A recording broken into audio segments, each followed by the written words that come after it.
사랑과 자비와 은혜가 풍성하신 하나님 아버지, 사망의 음침한 골짜기에서 저희를 구원하시고 새 생명을 주신 주님을 찬양합니다.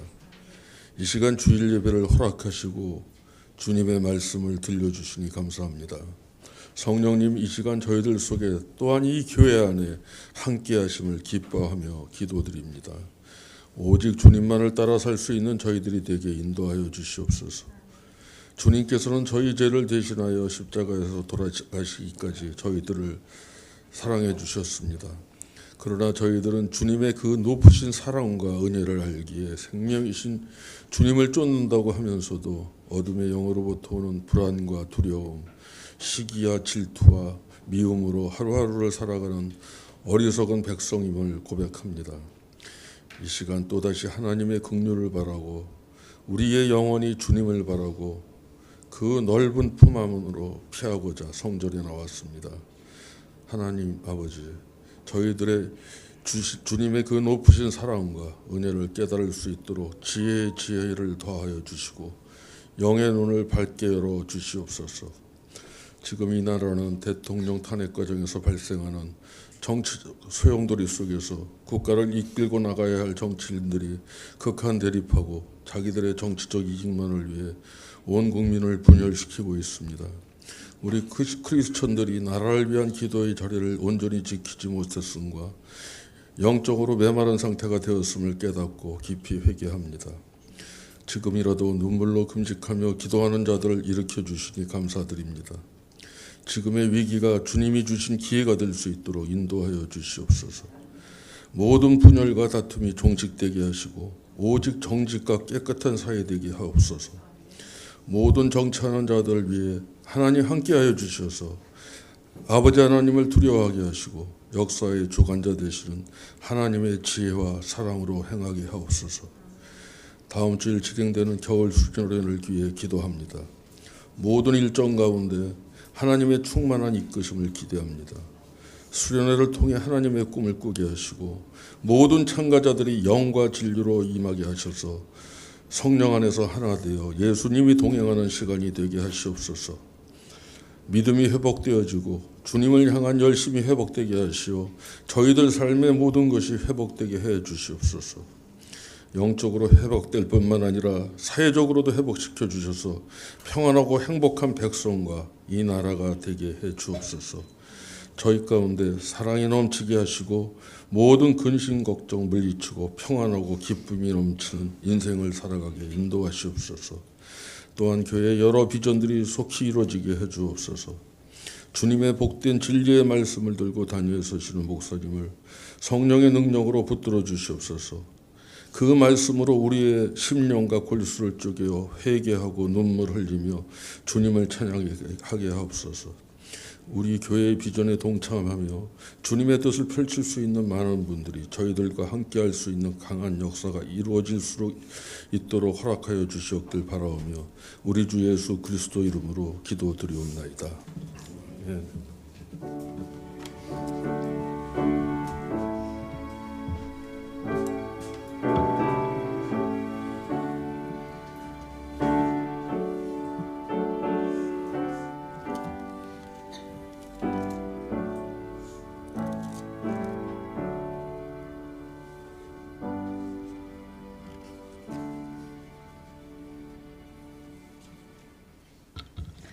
오늘 말씀은 여호수아서 22장 24절로 29절까지입니다. 24절로 29절까지 한 목소리로 읽도록 하겠습니다. 여호수아 22장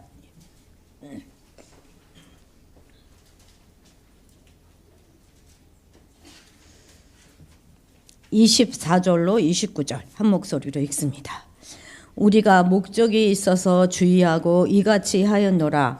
곧 생각하기를 후일에 너희의 자손이 우리 자손에게 말하여 이르기를 너희가 이스라엘 하나님 여호와와 무슨 상관이 있느냐. 너희 르우벤 자손 갓 자손아 여호와께서 우리와 너희 사이에 요단으로 경계 삼으셨나니 너희는 여호와께 받을 분깃이 없느니라 하여 너희의 자손이 우리 자손에게 여호와 경외하기를 그치게 할까 하여 우리가 말하기를 우리가 이제 한 제단 쌓기를 준비하자 하였노니 이는 번제를 위함도 아니요 다른 제사를 위함도 아니라 우리가 여호와 앞에서 우리의 번제와 우리의 다른 제사와 우리의 화목제로 섬기는 것을 우리와 너희 사이와 우리의 후대 사이에 증거가 되게 할 뿐으로써 너희 자손들이 후일에 우리 자손들에게 이르기를 너희는 여호와께 받을 분깃이 없다 하지 못하게 하려 함이라. 우리가 말하였거니와 만일 그들이 후일에 우리에게나 우리 후대에게 이같이 말하면 우리가 말하기를 우리 조상이 지은 여호와의 제단의 모양을 보라.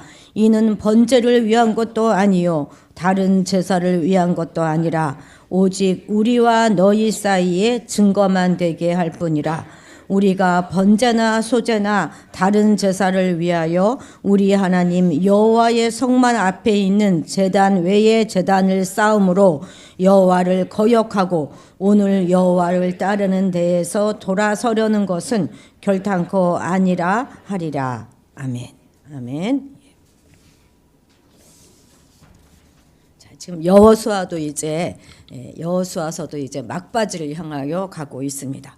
오늘 우리가 22장 읽었는데요. 자, 이제 땅 정복도 다 끝냈습니다.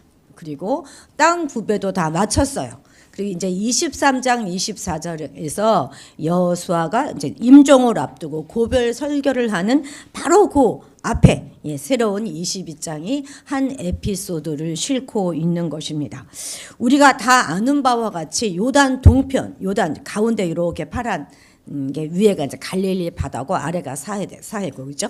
요단강인데 요단강 동편에 이미 두 지파 반, 그러니까 루벤 지파, 갓 지파, 므낫세 반 지파 요 두 지파 반이 일찍이 요단강 동편 땅을 분배받았습니다. 아직 이스라엘 백성들은 서편으로 요단강을 건너가지도 않은 그런 상황이었을 때, 그러니까 모세가 살아있을 때, 지금 모세가 죽고 여호수아가 지금 지도자가 된 거잖아요. 모세가 살았을 때 이미 땅을 분배받았습니다. 이스라엘 백성들이 지금 이렇게 요단 서편으로 들어가려면 이렇게 건너가야 되는 거거든요. 그러니까 반드시 요단 동편길을 통해야 되는 거예요. 그래서 요쪽 밑에 있는 헤스본 왕 시온에게, 아모리 왕이라고도 해요. 헤스본 왕 시온에게 우리가 그냥 통과할 때니까 가는 길을 허락해 달라 이렇게 요청을 하였습니다. 그런데 시온 왕이 이걸 허락하지 않았어요. 허락하지 않았을 뿐만 아니라 군대를 끌고 나와서 이제 싸우자 한 것입니다. 이때 이스라엘 백성들이 물리쳐 이겨요. 헤스본 왕을 죽입니다. 그리고 저기 위에 있는 바산왕 옥도 물리쳐요. 죽입니다. 그래가지고 이 넓은 땅을 다 차지하게 된 거예요. 사실 이쪽 가나안 땅 있잖아요. 요단 서편. 이쪽은요 사막이 많아요. 쓸만한 땅이 별로 없습니다. 그런데 이쪽 바산 지역, 이쪽은 가나안 땅이라고 하고 이쪽을 길르앗 땅, 바산 지역 뭐 이렇게 말하는데 이쪽 요 길르앗 땅은 푸른 목처지인 거예요. 얼마나 좋은 땅인지 모릅니다. 그래서 늘 목축을 많이 했고 또 많은 짐승을 데리고 있었던 루벤 지파와 갓 지파가 그 땅을 우리에게 주십시오 이렇게 요청합니다. 이쪽이 굉장히 넓잖아요. 그러니까 이 바산왕 옥을 물리치고 시온왕을 물리치는 이 전쟁에서 앞장서서 아주 열심히 싸웠던, 용감하게 싸웠던 므낫세 반지파에게도 이 땅을 나누어 주게 된 것입니다. 그런데 이 두 지파 반에게는 미리 나누어 주는 대신에 조건이 있었어요. 그것이 뭐냐면 이쪽 건너가서 서편 땅을 차지하기 위해서 정복 전쟁을 다 마칠 때까지 너희가 앞장서서 싸워라 이런 다짐을 받은 것입니다. 그래서 이들은 이미 기업을 얻었음에도 불구하고 정복 전쟁의 모든 과정 가운데서 앞장서서 용감하게 싸우게 됩니다. 여러분 무려 7년이에요. 7년. 아무리 좋은 삶의 터전을 이미 받아서 감사하다 하더라도 지금 그곳에는 젊은 남성들은 하나도 없고요. 노인과 여자와 그리고 어린아이들만 남은 거예요. 그러니 얼마나 그 자기 가족들이 걱정이 되겠습니까? 그리고 얼마나 그곳에 가고 싶겠습니까? 그런데도 이 두 지파 반의 용사들은 정말 이 약속을 끝까지 지켜요. 자기의 결의를 끝까지 지키고 정말 최선을 다하여 싸웠습니다. 형제의 전쟁을 자신들의 전쟁으로 받아들이고 끝까지 함께했던 것이죠. 아마도 다친 사람도 있었겠죠. 그 중에는 목숨을 잃은 친지와 가족도 있을 것입니다. 그럼에도 불구하고 이들은 정복하는 그 기간뿐만 아니라 땅 분배하는 모든 과정들까지 전부 함께 하였던 것입니다. 그리고 이제 모든 것이 다 끝났어요.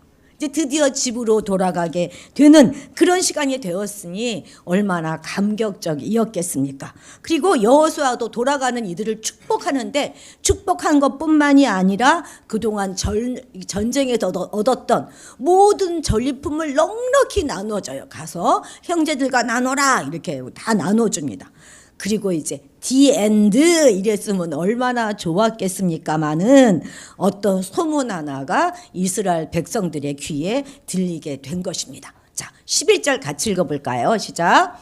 이스라엘 자손들이 들은즉 이르기를 르우벤 자손과 갓 자손과 므낫세 반지파가 가나안 땅의 맨 앞쪽 요단 언덕가 이스라엘 자손에게 속한 쪽에 제단을 쌓았다 하는지라.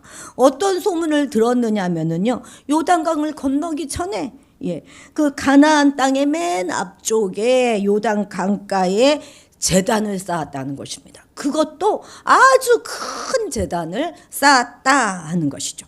정확한 장소는 기록되어져 있지 않기 때문에 판단하기 어렵습니다만 아마 여기 길갈이 아니었을까 이렇게 학자들은 추정을 합니다. 여러분, 이 길갈이 어떤 곳인지 여러분 기억나시죠?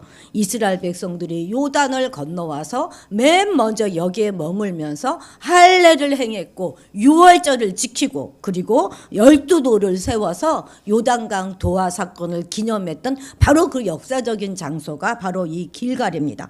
그런데 이 길갈에 큰 제단을 쌓았다 하는 그 소식은 이스라엘 이 9지파 반의 심기를 완전히 불편하게 만들었어요. 그래서 이들은 어떻게 하냐면 그 말을 듣자마자 모두 군대를 결성해요. 그래가지고 요단 동편 지파들과 전쟁을 하기 위해서 싸우기 위해서 나아갑니다. 아주 그냥 일촉즉발의 그런 상황이 된 거예요. 잘못하면 동족 상잔의 비극이 일어날 뻔하는 그런 상황이 된 것이죠. 얼마 전에 서로 축복하고 전리품을 나누어 주던 그 분위기하고는 완전히 다른 그런 분위기가 된 것입니다. 사실 구약 시대에 이제 제단은 저런 형태로 아마 쌓았을 거예요. 그 성막에 있는 번제단 형태로. 그런데 이렇게 단을 쌓는 이유는 두 가지가 있어요. 첫 번째는 하나님과 또 다른 어떤 신에게 제사 지내기 위하여 제단을 쌓습니다. 또 다른 두 번째 이유는 이 제사와는 전혀 상관없이 어떤 계약을 확실히 하거나 어떤 일을 기념하거나 기억하기 위해서 이렇게 단을 쌓습니다. 그럼 둘 중에 어떤 의미에서 이들은 단을 쌓았겠습니까? 우리가 동편 지파의 그 깊은 속을 아직은 잘 모르지만 서편 지파들이 막 군대까지 모아가지고 싸우러 나간 것을 보면 최소한 그냥 계약이거나 기념하기 위해서 쌓은 것은 아닌 것 같습니다. 그런데 이스라엘은요, 이 제사를 위해서 하나님께 제사 드리기 위한 목적으로는 오직 여기 이 실로에서만 제사를 지낼 수가 있는 거예요. 이스라엘 전역은요, 그냥 푸른 나무 밑이든 언덕 밑이든 아무튼 모든 곳에 다 우상의 제단들이 있었기 때문에 딱 여기 실로 요 한 곳에서만 하나님께 드리는 제사를 드릴 수가 있었어요. 실로 이외에 다른 곳에서 제사를 드렸다 하는 것은 하나님 외에 다른 신을 섬기는 것을 의미하는 것입니다. 그러니까 지금 합법적인 단일 성소 규정을 어기는 것이고, 그렇다면 이것은 요단 동편 지파의 배교를 의미하는 것이에요. 또한 이러한 배교는 결국 이스라엘 전체의 멸망을 초래할 것이다 하는 그런 아주 심각한 일이 벌어지게 되는 것이기 때문에 서편 지파들이 분연히 일어선 것이죠. 그런데 사실 나중에 알고 보면 이 모든 것은 다 서편 지파의 오해였습니다. 동편 지파들도 나름 깊이 있게 생각하고 자기도 잘 알아보고 한 일인데 그걸 자세히 알아보지 않고 싸움부터 하자 이러고 지금 달려들고 있는 것이죠. 근데 어쨌든지 간에 결과적으로는 잘 해결하였어요. 그래서 이전보다 더 깊은 이해의 폭을 갖게 되고 서로 화해하게 됩니다. 그래서 온 이스라엘이 다 함께 기뻐하지요. 자, 오늘은 이 서편 지파의 오해를 풀어가는 그 과정을 좀 살펴보면서 우리가 어떻게 하면 하나님 안에서 오해를 잘 풀어서 서로 이해하고 화해의 과정으로 나아갈 수 있을까 하는 것들을 좀 배워보려고 합니다. 자, 첫 번째입니다. 첫 번째 같이 한번 읽어볼까요? 시작. 직접 찾아가서 물었다 이것입니다.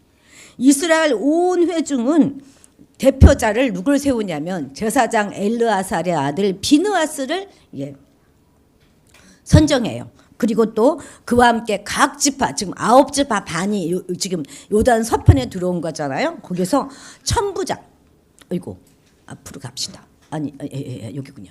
천부장, 각 지파에 한 사람씩 10명을 세웠는데 그들은 천부장들이었어요. 천부장은 누구를 말하냐면 1000명을 거느리는 장을 말하는 거예요.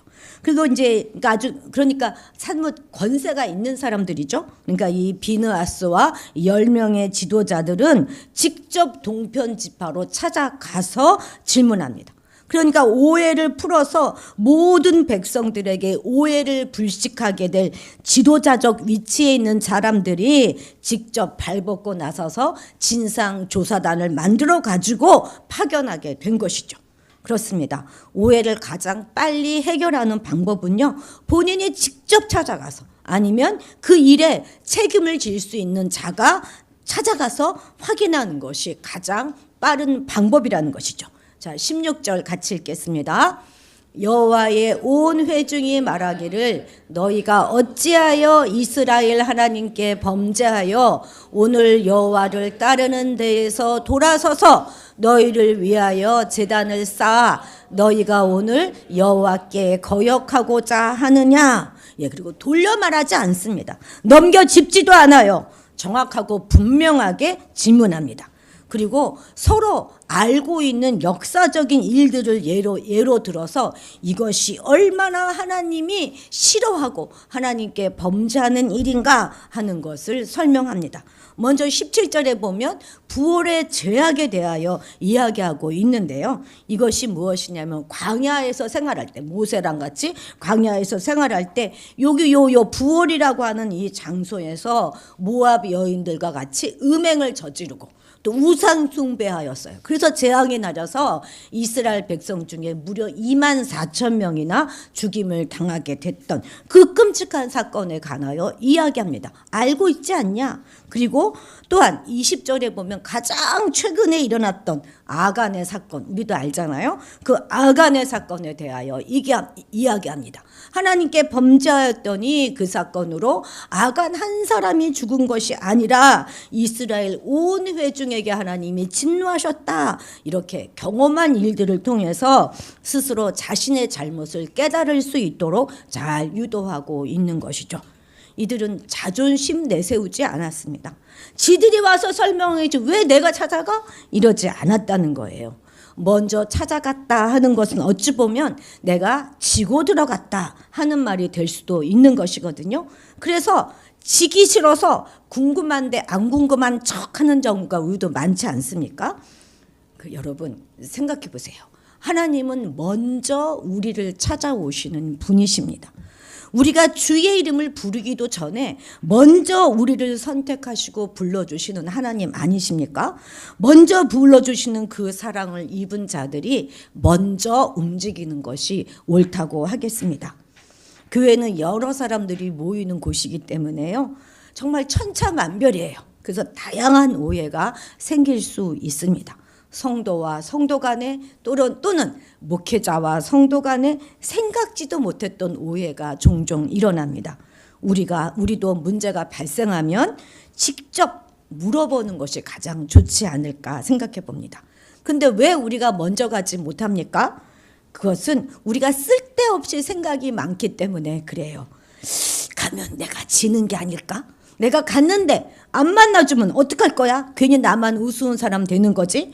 아니, 남들이 보면 그래, 저 사람이 먼저 찾아간 걸 보니 저 사람이 잘못했네, 이렇게 생각하면 어떡하지? 이런 여러 가지 생각이 우리를 복잡하게 만들 수 있습니다만, 다른 사람에게 그 문제를 맡기고 슬그머니 가서 한번 물어봐줘, 이렇게 할 것이 아니라 직접 가서 궁금한 것에 대하여 질문하는 것이 바람직하지 않겠습니까? 혹여 여러분들께 부탁드립니다. 저에게 대해서 뭔가 오해나 궁금한 일이 생기면 다른 사람에게 말씀하시든지 마시든지 뭐 마음대로 하시고 저한테 물어봐 주십시오. 저한테. 예? 그래서 저한테 물어보시면 성의 있게 제가 답변을 해드리고, 혹여 제가 잘못한 일이라면 사과드릴 테니 저한테 물어봐 주십시오. 우리가 무엇인가 해명할 일이 있거나 또는 사과할 것이 있는 경우도 괜시리 시간 끌지 말고 신속하게 먼저 움직이는 것이 화해를 위해서 가장 좋은 방법이 될 것입니다. 자, 두 번째입니다. 두 번째 읽어봅시다. 시작. 끝까지 경청했다. 경청은 잘 듣는다는 이야기예요. 그런데 이렇게 먼저 찾아갈 경우에 내가 끝까지 듣겠다 하는 그 마음을 가지고 찾아가야 하는 것이죠. 가서 그냥 내 할 말만 하고 올 거야, 이러면 차라리 안 가는 게 나아요. 경청이라고 하는 거, 그것이 사실 모든 관계를 회복시킬 수 있는 아주 놀라운 열쇠가 되는 것입니다. 오늘 읽은 본문도 보면은요, 우리가 24절부터 읽었습니다만 20절부터 29절까지 한 절 한 절이 얼마나 긴지 몰라요. 그게 다 지금 이 요단 동편 쪽에 있는 그 지파 족속들이 지금 그것에 대한 답을 하고 있는 거예요.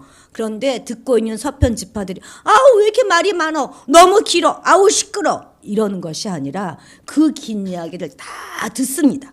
그리고 그 말에 전적으로 공감하고 있는 것을 우리가 볼 수 있습니다. 얼마나 놀라운 태도입니까? 지금 막 굉장히 흥분해가지고 그냥 막 말을 타고 아니면 뭐 걸어서든지 왔을 거 아닙니까? 그런데 막상 딱 당도에서 그 말을 들으면서 흥분하지도 않고 먼저 화를 내지도 않습니다. 저들의 입장에 서서 처음부터 끝까지 다 들어요. 오해하고 있을 그때는 참 그들의 마음이 힘들었습니다만, 그러나 잘 듣고 나니까 수긍하게 되었고, 그래서 그들의 마음이 풀리게 된 것입니다. 30절 같이 읽겠습니다. 제사장 비느하스와 그와 함께한 회중의 지도자들 곧 이스라엘 천천의 수령들이 르벤 자손과 갓 자손과 므낫세 자손들의 말을 듣고 좋게 여긴지라. 아멘. 오늘 이 사람들이 이렇게 좋게 여기게 된 것은 설명을 끝까지 들었기 때문입니다. 해명하는 것을 끝까지 인내하고 들어줬다는 거예요. 여러분, 끝까지 남의 얘기를 듣는 거, 이거 쉬운 일인 것 같지만 그렇지 않습니다. 언제나 말하는 것보다 듣는 것이 더 어렵습니다. 어떤 사람들은 잘 안 들어요. 그런데 우리도 이야기해보면 상대가 지금 내 말을 주위에서 듣고 있지 않다 하는 걸 그냥 느끼잖아요. 우리도. 그렇게 딱 느끼면 딱 말하기가 싫어집니다. 딱 중간에 끝나게 되잖아요. 예. 어떤 사람들은 이렇게 말합니다. 나는 한마디만 들으면 딱 알아. 그냥 눈빛만 봐도 척 알아. 이렇게. 그래서 말을 다 안 들으니까 오해가 더 깊어지게 되는 것이죠. 해명뿐만 아니라 상대방이 우리 평소의 대화 속에서도 상대방의 이야기를 끝까지 잘 들어주는 우리가 되어야 하겠습니다. 우리가 상대의 이야기를 진심으로 들어줄 때 하나님도 우리의 이야기에 귀를 기울이게 될 것입니다. 그런데 우리는 요즘 호흡이 너무 짧아요. 그냥 뭐 패스트푸드에 익숙해져 있고 인스턴트 음식에 익숙해져서 우리는 길게 호흡하지를 못합니다. 긴 이야기 듣지 못해요. 짧은 이야기, 쇼츠에만 막 익숙해져서 긴 이야기들을 싫어합니다. 그래서 설교도 길게 하면 여러분들이 막 싫어하잖아요. 제가 이게 딱 보면 느껴집니다. 제가 아주. 그래서 한번 오해가 생기면 그 오해가 풀어지지 않는 것입니다. 그런데 우리 믿는 자들마저 그렇게 해서야 되겠습니까? 우리는 긴 성경책을 읽는 자들이잖아요. 그렇죠? 하나님은 정말 호흡이 긴 분이십니다. 한번 약속해 주신 그 약속을요, 400년 만에, 어떤 때는 1000년 만에, 2000년 만에 이루시는 분이 바로 우리 하나님 아버지이신 것이에요. 저는 3남매예요. 3남매인데 어려서 제 여동생이 아이고 얘는 왜 이렇게 잘 넘어지는지, 어디만 가면 넘어져요. 탁 넘어져가지고 다리가 엄청 많이 까진 거입니다. 그래서 제가 이제 언니랍시고 거기다 이제 빨간 약을 이렇게 발라줬어요. 근데 여러분 아시잖아요. 상처에 빨간 약 바르면 엄청 쓰라리고 아픈 거. 이제 어린애가 그 아프니까 막 소리를 지르면서 울었습니다. 그랬더니 저희 아버지가 빗자리를 갖고 들어와가지고, 옛날엔 나 빗자루로 맞았잖아요. 파리치 아니면. 그걸 가지고 그냥 3남매를 있는 대로 때린 거예요. 이것들은 그냥 만나기만 하면 싸워. 내가 지겨워 막 이러면서 한 대씩 맞았어요. 저희가 뭐 한 대가 뭡니까? 뭐 엄청 맞은 것 같아요. 그리고 나서 보니까 싸운 게 아닌 것입니다. 그러니 얼마나 아버지가 민망해하고 미안해하셨는지 모릅니다. 이처럼 너무 빠르게 행동하면 망신당해요, 여러분. 그래서 우리가 흔히 이런 말 하잖아요. 넘겨짚다가 팔 부러져, 이런 말 합니다. 넘겨짚지 마시고 처음부터 끝까지 잘 들어야 하겠습니다. 세상이 빠르게 지나간다고 우리도 너무 조급해하지 마십시다. 이 시대의 그리스도인들의 삶의 가장 큰 능력은요, 깊은 생각, 깊은 대화, 깊은 호흡에 있습니다. 여유 있게 상대방의 말을 잘 끝까지 들어주고 상대방의 입장에 대해서 역지사지하는 그런 습관과 훈련이 우리에게 있어야 하겠습니다. 자, 세 번째입니다. 자, 읽어봅시다. 시작. 상대방의 신앙을 인정해 주었다. 이것입니다. 나만 잘 믿고 있는 게 아니라는 것이죠. 서편지파가 분연히 일어난 것도 그들의 신앙 때문이었어요. 잘 믿어보자는 그 마음에서 서편지파도 일어선 것입니다. 그런데 동편지파 자손들이 하나님과 우상을 함께 섬기는 그런 죄를 질까 봐 걱정하고 있었던 것이죠. 그들의 신앙으로 볼 때 요단 강가에 큰 제단을 쌓는 일은 도저히 용서할 수 없는 일이었던 것이에요. 그런데 막상 요단 동편 사람들의 이야기를 들어보니 이들은 전혀 여호와를 거역하려거나 여호와를 따르는 그 일에서 돌이키려고 했던 것이 아니라는 것입니다. 그러니까 독립을 추구하기 위해서 단을 쌓은 것이 아니라 오히려 연합을 추구할 목적으로 단을 쌓았다, 이렇게. 그래서 주의 깊게 생각하고 행했다, 이렇게 말하고 있습니다. 너희만 신앙이 있냐? 우리도 신앙을 가지고 생각한 거야, 이렇게 말하고 있는 것이죠. 자, 24절 같이 읽어봅시다. 시작. 우리가 목적이 있어서 주의하고 이같이 하였노라. 곧 생각하기를 후일에 너희의 자손이 우리 자손에게 말하여 이르기를 너희가 이스라엘 하나님 여호와와 무슨 상관이 있느냐. 지금은 전혀 문제가 없어요. 지금은 괜찮지만 후일을 생각했다는 것입니다. 우리 시대에는 전혀 문제가 안 되겠지만 우리 자녀 세대에는 괜찮을까? 그것을 걱정했다 말하고 있는 것입니다. 자, 25절도 읽어볼까요? 너희 르우벤 자손과 갓 자손아, 여호와께서 우리와 너희 사이에 요단으로 경계를 삼으셨나니 너희는 여호와께 받을 분깃이 없느니라 하여 너희의 자손이 우리 자손에게 여호와 경외하기를 그치게 할까 하여. 나중에 자신들의 자녀들에게 서편의 자손들이 너희는 하나님과 아무런 관계가 없다, 상관이 없다 하면서 하나님을 섬기는 일을 하지 못하도록 하면 어떻게 하나, 그것이 걱정이 되었다는 것이죠. 엄연히 야, 요단으로 경계를 하나님이 삼으셨어. 그러니 너희들은 여호와께 받을 분깃이 없다. 그러니 너희는 여호와를 경외할 수 없어. 이렇게 말할 할까봐 걱정해서 의논하고 깊이 있게 생각하고 난 후에 단을 쌓았다 말하는 것입니다. 너희는 여호와께 받을 분깃이 없다. 이 말이 무슨 말입니까? 이 말이 맞는 말입니까? 이들은 이미 기업으로 땅을 받았거든요. 그것도 아주 좋은 땅을 받았습니다. 그러니까 지금 이 이야기는 땅 이야기를 하고 있는 것이 아닌 거예요. 이들의 관심은 지금 땅이 아닌 것입니다. 지금 이들의 걱정은 하나님을 믿을 권리, 하나님을 섬길 권리를 잃어버릴까 봐 그것을 두려워한 거예요. 누가 잃어버릴까 봐? 자신들이 아니라 자신들의 자손들이. 여러분들은 이런 걱정을 하고 계십니까? 지금은 괜찮아요. 지금은 우리가 은혜 받고 있으니까. 우리끼리는 괜찮습니다. 그런데 미래에 무슨 일이 일어날지 걱정하고 있지 않다는 것이 우리의 문제입니다. 점점 교회마다 주일학교가 없어지고 있어요. 이것이 우리 모두에게 고민이 되고 걱정이 되어야 하는 것입니다. 우리도 이제 다중등부로 올라가면 곧 아동부는 없어질지도 모르겠어요. 다유리가 대표 선수가 될 것 같습니다. 이런 걱정들을 우리가 해야 되는 거예요. 후일에 우리 후손 때에 가서 세상이 우리에게 너희가 하나님과 무슨 상관이 있느냐, 과연 교회가 세상과 뭐가 다르냐 하면서 세상이 교회에 대하여 비난하고 공격하면 과연 그때 우리가 무슨 말을 할 수 있을까?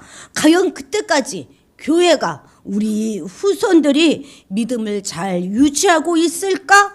그것을 지금부터 걱정해야 된다는 것입니다. 정말로 그것이 오늘 우리의 걱정이 되어야 하는 것이죠. 우리는 무엇을 걱정합니까? 그저 하나님께서 우리에게 좋은 땅을 안 주실까 봐 그걸 걱정합니다. 나는 지금 하나님을 열심히 믿고 있는데 내게는 좋은 직장, 내게는 좋은 건강, 넉넉한 재산을 안 주시면 어쩌나 그걸 걱정해요. 우리 수준은 딱 그 정도입니다. 그런데 이들은 그것을 걱정하고 있는 것이 아니라는 거예요. 자신들의 후손이 하나님을 섬길 수 있는 그 권리, 하나님의 백성으로서 분명한 그 삶의 자리가 흔들릴까 봐 그것을 걱정하고 있다는 것입니다. 나중에 세상이 우리 후손들에게 여호와 경외하기를 그치게 할까? 그것이 여러분 걱정이 되셔야 하는 거예요.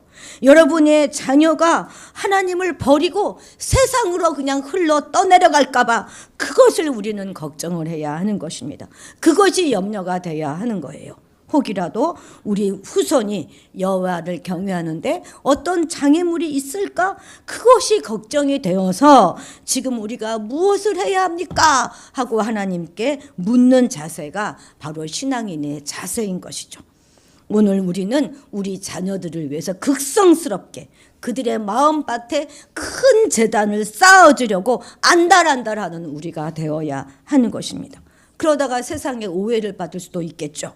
아니 뭘 저렇게 유난이야. 좋은 대학번을 내면 공부를 시켜줘야지. 무슨 시험 기간에 학원을 가고 무슨 시험 기간에 예배를 드리라고 해.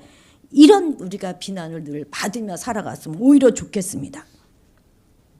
사실 어쩌면 동편 지파의 신앙이 더욱 빛나는 것일지도 모르겠습니다. 서편 지파들은 뭘 걱정합니까? 그저 오늘의 신앙에 집중하고 있잖아요. 그런데 동편 지파들은 그게 아니에요. 후일에 그리고 우리 다음 세대까지 우리의 자손까지 그 신앙이 이어져 가야 함을 바라보고 있는 것입니다. 이런 동편 지파의 걱정과 염려를 분명히 서편 지파들은 들었고 그 들은 이야기에 대하여 충분히 인정해 주었습니다. 자신들만 신앙이 있는 것이 아니라 상대방들도 대단한 믿음을 가지고 있다는 것을 그대로 인정해주고 내가 본받을 것은 본받아야 하는 것입니다. 나만 옳고 상대방은 틀리다 하는 것은 바른 태도가 아닌 것이죠. 그렇게 신앙을 지키려고 몸부림을 치고 있는 그 자신들의 지체를 있는 그대로 인정해주고 오히려 그들의 그런 신앙의 마음을 듣고서는 아주 기뻐했습니다. 그래서 이들 사이에 오해가 풀리게 된 것이죠. 그러니까 오해를 풀기 위해서는 나만 옳다, 내 신앙만 대단하다 하는 마음에서 벗어나서 상대를 인정해주고 상대방의 장점을 찾아내고 그것을 높여주는 그런 마음이 우리에게 있어야 하겠습니다. 자, 넷째입니다. 넷째는 자, 시작. 희생을 각오했다. 내가 희생할 것을 각오해야 화해가 이루어지는 것입니다. 19절 같이 읽겠습니다. 시작. 그런데 너희의 소유지가 만일 깨끗하지 아니하거든 여호와의 성막이 있는 여호와의 소유지로 건너와 우리 중에서 소유지를 나누어 가질 것이니라. 오직 우리 하나님 여호와의 제단 외에 다른 제단을 쌓음으로 여호와를 거역하지 말며 우리에게도 거역하지 말라. 아멘. 이 말을 가만 생각해 보면 비록 이들이 오해한 것이지만 서편 지파 사람들은 정말 이 동편 지파 사람들을 끔찍히 사랑하고 있다 하는 것을 알 수 있습니다. 어떻게 해서라도 잘못된 길로 들어섰다고 생각했던 이 동편 지파 사람들을 바른 길로 인도하려고 하는 열정이 이들에게 있었던 거예요. 바로 달려갈 만큼 동료들에 대한 열정이 있었습니다. 자신들의 안위만을 생각했다면 이렇게 하지 못했을 것입니다. 심지어 너희가 살고 있는 그곳이 우상 숭배로 인하여 정말 마땅치 않고 괴롭다면 우리 쪽으로 건너와서 같이 살자. 그러면 우리의 소유주를 너희에게 기꺼이 나눠주겠다. 이렇게 말하고 있지 않습니까? 사실 요단 동편의 삶이 힘들건 말건 이들에게 무슨 상관이 있겠습니까?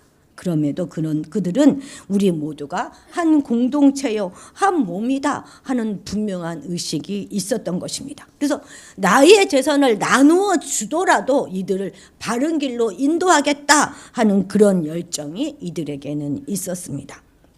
우리가 만약 누구도 나는 전혀 손해보지 않겠다 하는 그런 마음으로 다가선다면 화해라고 하는 것은 있을 수 없을 것입니다. 그리고 이 사랑은 그대로 서편 지파에게 전해졌어요. 진심은 전달되는 법 아닙니까? 우리에게도 이와 같이 다른 사람에게 도움을 빼뻗치려고 하는, 나를 희생해서라도 나의 것을 나눠주려고 하는 그런 열심이 있습니까? 사실 우리 교회도 이렇게 보면 이런 사랑과 헌신으로 행하시는 분들이 참 많습니다. 어떻게 저렇게 나서서 저렇게 하실까? 새신자의 삶이 어떤 삶을 살든지 그것이 우리랑 무슨 상관이 있겠습니까? 그럼에도 불구하고 어찌하든지 그런 자들이 바른 신앙의 길로, 바른 믿음의 길로 가기를 원하는 그런 복된 삶을 살게 되기를 바라는 간절한 마음을 가지고 그렇게 헌신하고 사랑을 표현하고 섬기는 것이죠. 자, 어떻게 해서라도 심지어 나를 희생하면서까지도 이곳을 바른 길로 인도하고자 하는 그런 열정이 우리 모두에게도 있어야 하겠습니다. 이런 희생을 각오하는 열정으로 인해서 모든 오해는 풀리고 우리가 화해의 삶, 기쁨의 삶을 살아갈 수 있는 것이죠. 마지막으로 4절 같이 한번 읽고 마치겠습니다. 이제는 너희 하나님 여호와께서 이미 말씀하신 대로 너희 형제에게 안식을 주셨으니 그런즉 이제 너희는 여호와의 종 모세가 요단 저쪽에서 너희에게 준 소유지로 가서 너희의 장막으로 돌아가되. 이것은 여호수아가 동편 지파를 보내면서 한 말이에요. 무슨 말입니까? 요단 서편에 안식이 주어졌으니 너희는 이제 평안히 너희 장막으로 돌아가라 하는 말입니다. 여러분, 안식은요 그저 나 혼자만 잘해서 가질 수 있는 것이 아닙니다. 그가 안식해야 나도 안식할 수 있는 것입니다. 만약 그가 안식하지 않으면, 안식을 못하면 나도 편안하게 살 수가 없는 거예요. 우리 모두는 다 연결되어져 있기 때문에 형제가 안식할 때 나도 안식을 누릴 수가 있습니다. 서로 오해하고 속이 시끄러우면 절대 안식이, 샬롬이 우리에게 주어질 수 없습니다. 신앙 공동체라고 해서 오해와 갈등이 없을 수는 없어요.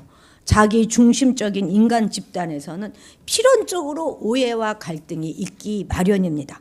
하지만 신앙 공동체는 그런 오해와 갈등을 세상적인 방법이 아니라 한차 높은 신앙의 경지에서 해결해야 하는 것입니다.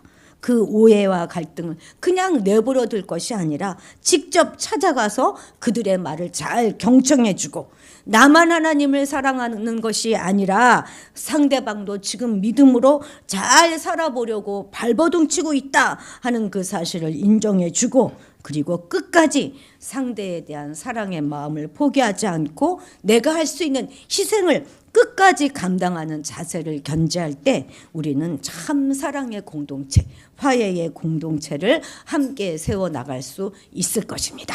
기도하시겠습니다. 하나님, 우리가 속이 참 좁아 터져서 서로 오해하고 갈등하게 됩니다. 그럴 때 하나님 그냥 내버려둬서 결국에는 사탄이 좋아하는, 사탄이 기뻐하는 그런 상황으로 만들어가는 어리석은 자들이 아니라 하나님의 화해의 복음을 들고 찾아가서 잘 대화하고 들어주고 또 화해의 길을 갈 수 있도록 도와주옵소서. 교회는 어떤 건물이 아니고 우리 성도 한 사람 한 사람의 모임이 바로 교회이다 하는 사실을 기억하고 서로 희생하며 하나됨을 포기하지 않도록 도와주옵소서. 그래서 오해와 반목으로 서로 상처를 주고받으며 살아가는 것이 아니라 오해를 풀고 갈등을 넘어서 우리 모두가 행복한 믿음의 길을 가게 도와주옵소서.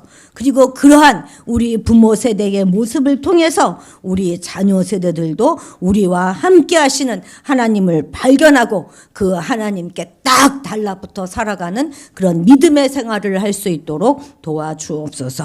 감사드리며 예수님의 이름으로 기도드렸습니다. 아멘. 자, 오늘은 요절 말씀을 외우는 게 아니라요.